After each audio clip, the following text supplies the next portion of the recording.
back to see my second YouTube video. This will also be on alcohol inks, and I've had a request to do a tree. Somebody has asked me, how do you do the trees with the roots, and how do you use the ink pens or the alcohol ink markers to do the root system. So I'm going to show a very basic tutorial on that today. Trees are one of the my very favorite things to paint. I can do them very detailed, I can do them very simple. One of the very easiest ways to paint a tree is by using alcohol ink. You get kind of an abstract look, but you can get a little bit more detailed if you use the pens, and if the more layers you put on it, the more detailed of a look you can get. Today I'm just going to start painting and see what happens. I will explain everything that I'm doing as I go along. So today I'm not going to pour my background like I did in my previous video. What we're going to do today instead is I have this Tim Holtz, I call it a stamper. I'm not really sure what the official name of it is. I've had it for years. So I do believe that I originally bought this from the Ranger website, and I do know that you can get these at Hobby Lobby and Michael's, and also I think Joann's, and you can use the coupons that they have out once a week. Michael's and Hobby Lobby always have coupons, and I believe Joann's does as well. So these little felt squares, you can actually buy these pre-cut. It's just regular white felt, or you can buy sheets of felt and cut them yourself for just a fraction of the cost. And that's actually what I do. I don't buy them pre-made anymore because I can cut them, and I can cut them in the shape that I want. So the stamper has Velcro on it, and you just lay the felt right there on the Velcro. And because I want to do kind of a detailed foreground, that's the reason I'm not going to pour the ink. So I take the alcohol blending solution that I have, and I actually want to go ahead and saturate my felt with that solution. And then I have Sailboat Blue. This is Adirondack by Tim Holtz. Sailboat Blue, and I just put 2 little drops there. And you'll see that this will make an interesting pattern as I go across the paper. The paper I'm using is Yupo paper again.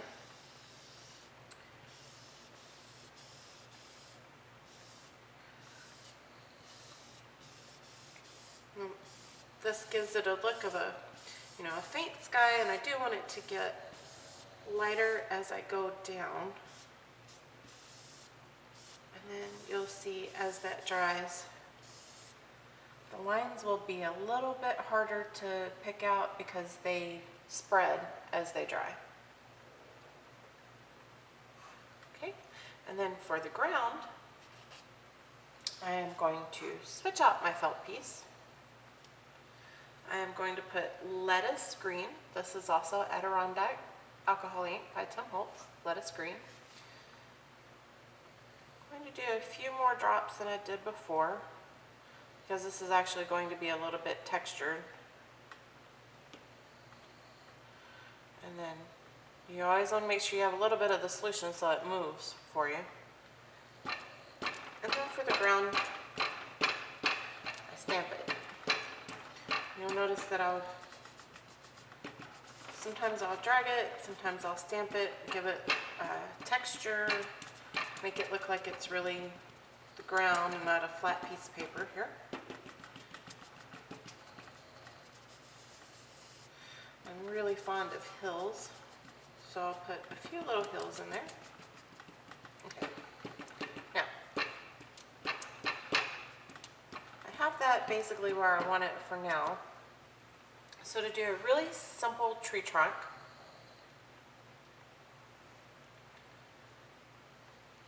I could either use the paintbrush, or I could go right in with the marker and use that. Now these markers are based with alcohol ink. They're very compatible with any ink you get out of the bottle. This again is the Copic E29 and Burnt Umber. So let's say I want my tree trunk here, and now I like to put my trees on either side and have them frame the picture. This is going to be a lot like the tree that's in my introduction. And I'll show you how to do the root system as well. So I'll just start here.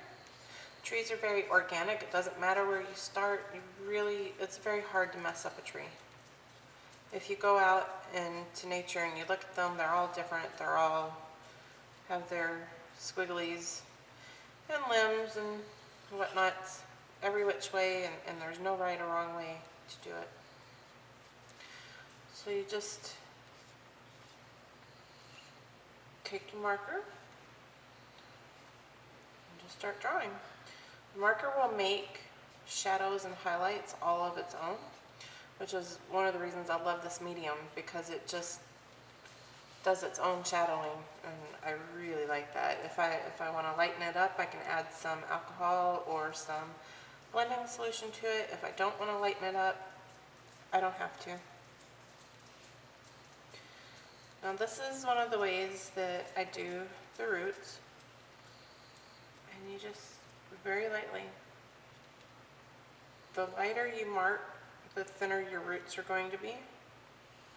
Up here you can see that I'm pressing pretty hard, and the brush tip is what I really like. I normally don't use the chisel tip or the fine tip on these markers. I like the brush tip because it gives me more of a feeling that I'm painting as opposed to drawing something. And then as you go down, you just get really, really light. And you can make your roots as many or as little as you like. I like a lot.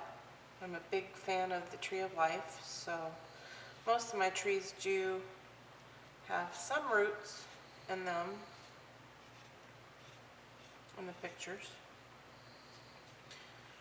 And then I'll show you how to cover this up if you decide you don't like as many roots showing, or you have too many in there.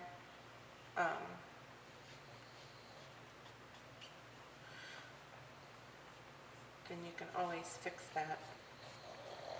I'm sorry, sometimes it does take a lot of concentration for me to talk and draw at the same time. It's not something I'm used to doing. Usually everything's really quiet.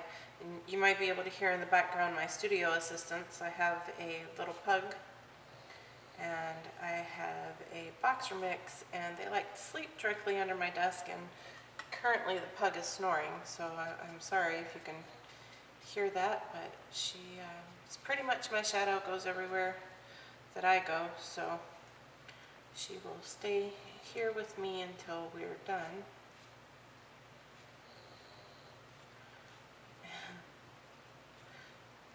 I wish I could sleep as much as she does. Okay, so there's one of the ways that I do the roots.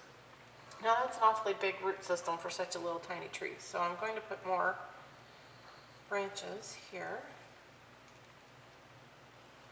And I don't do my trees straight up and down, because when have you ever seen a tree straight up and down in nature?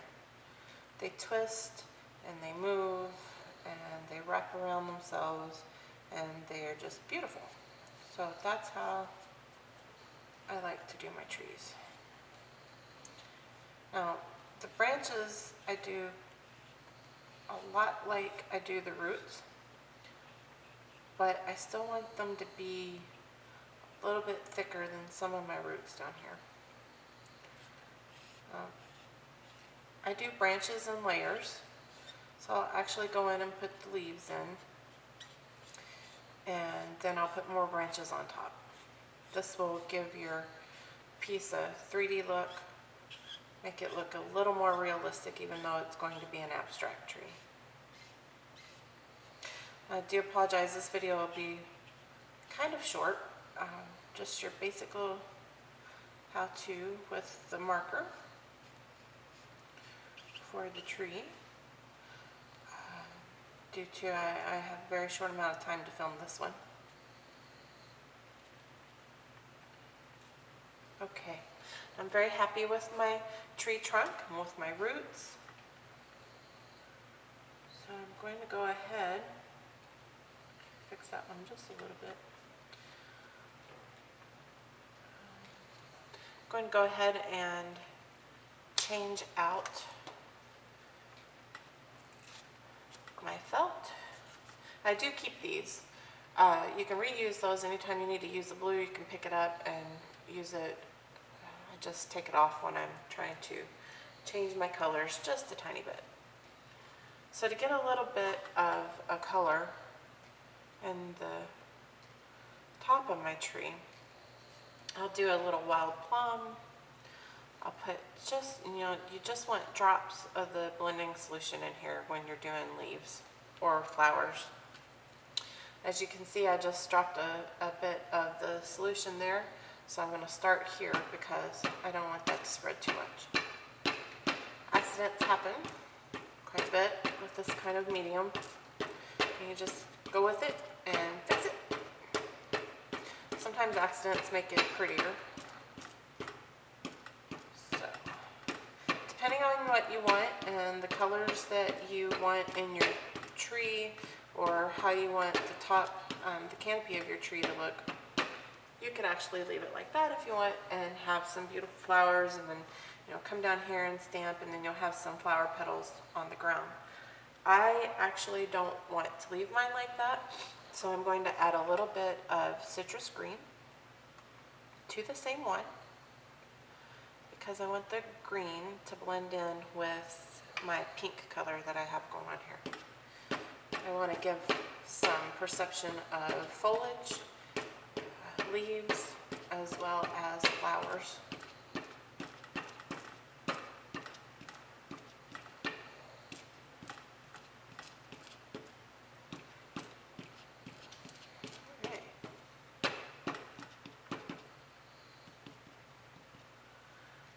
Okay. Now I think what I'll do for the ground is I want to go ahead, I'm going to put the other felt, just the green, back on here. I'm going to put a little more lettuce green on and mix the lettuce green and the citrus green. A little more alcohol ink.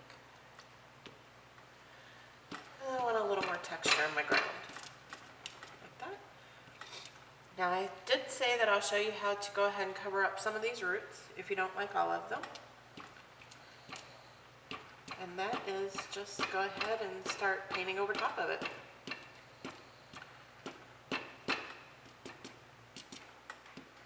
And this will make it look a little more organic as well.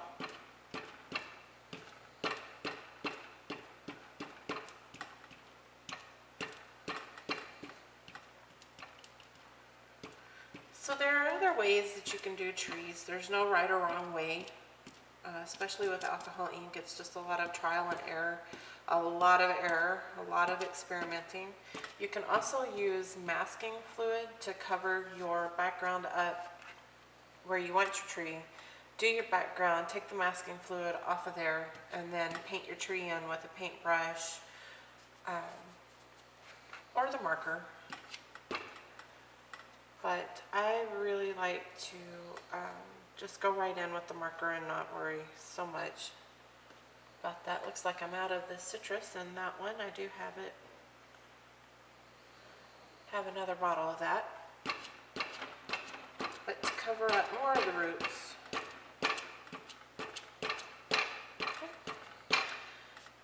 so that will give it an impression of having a root system.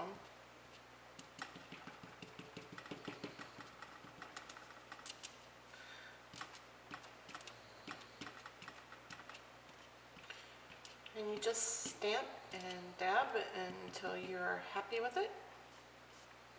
You can make other texture by just dragging it along there.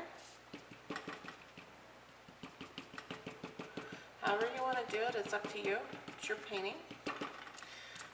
Another wonderful thing that I like about alcohol ink is it's extremely hard to copy somebody's work. You can get a general picture that looks a lot like somebody else's work. However, the inks never flowed the same way twice.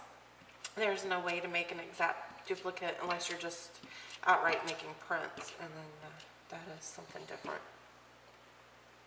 So take that back off there. Now, you can use different colors of the markers to lighten up.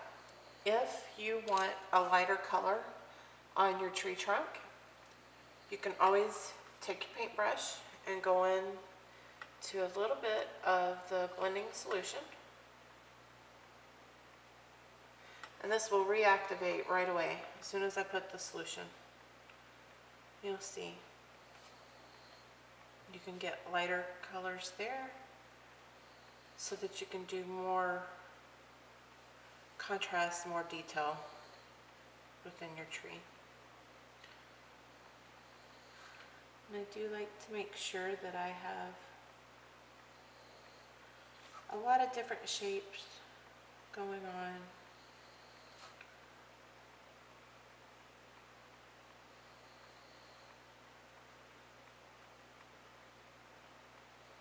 You know, normally when you're painting with markers or with ink, when you're on regular paper, you don't want these little lines. You want everything to blend out and look smooth and be perfect.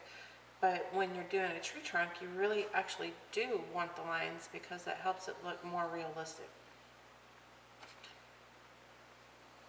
And then while I have my blending solution, I'll go in and just do a hit up here of some more branches.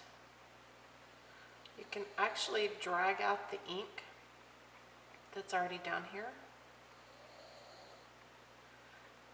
and that makes it fade away a little bit into the leaves.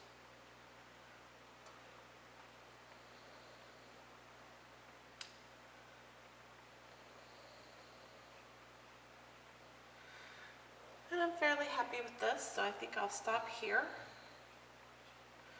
We can get a lot more detailed. I'll do some reviews of the different markers and why I like them. Now, honestly, I just spent some money on some that I think that I don't like, so I'll do an honest review of those as well to keep, just to give you a little bit of a heads up and give you what to expect on those. And that's how you do an easy tree. It's very easy, very simple. I always sign my work whether or not I intend to sell it, just in case. You never know what you're going to do with it. And I hope that you have enjoyed this one. And thank you for coming to watch another one of my videos. I will be uploading new ones. I will be working on getting some updated equipment and cameras in here to help with the focusing issue that I seem to be having, and they will get better from here. Thank you.